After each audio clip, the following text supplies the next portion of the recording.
Hello పిల్లలు, how are you? ఈరోజు మనం ఈ వీడియోలో ఇంగ్లీష్ నేర్చుకుందాం.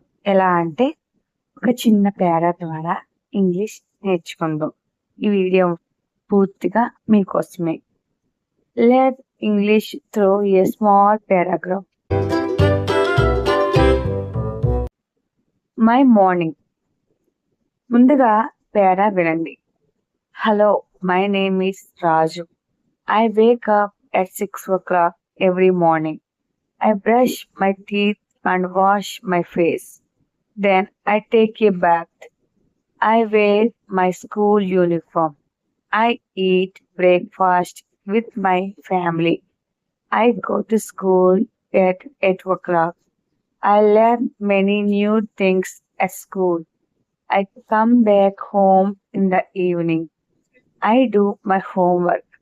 I play with my friends.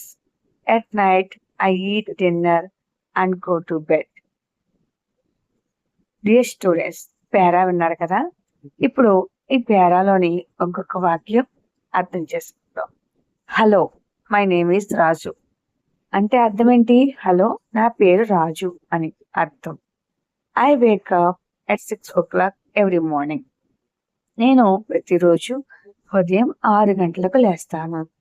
I brush my teeth and wash my face.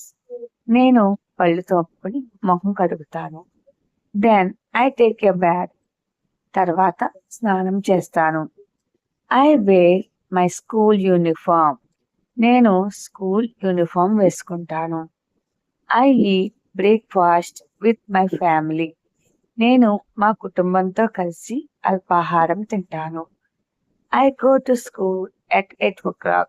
నేను 8 గంటలకు పాఠశాలకు వెళ్తాను. I learn many new things at school. పాఠశాలలో నేను చాలా కొత్త విషయాలు నేర్చుకుంటాను. I come back home in the evening. సాయంత్రం ఇంటికి తిరిగి వస్తాను. I do my homework. నేను హోంవర్క్ చేస్తాను. I play with my friends. నేను నా స్నేహితులతో ఆడుకుంటాను. At night I eat dinner and go to bed. రాత్రి భోజనం చేసి నిద్రపోతాను. డియర్ స్టూడెంట్స్, విన్నారు కదా.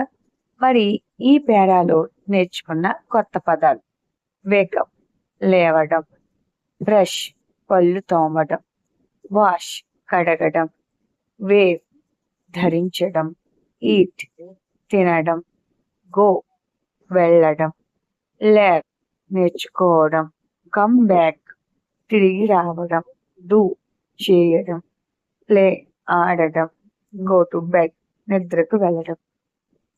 ఈ విధంగా మీరు ఈ పేరాను రోజుకు 2 లేదా 3 సార్లు చదవండి. కొద్ది రోజుల్లోనే ఇలాంటి ఇంగ్లీష్ వాక్యాలు మీరే మాట్లాడగలుగుతారు. మళ్ళీ మరొకొత్త కాన్సెప్ట్తో మళ్ళీ కలుద్దాం. Thank you.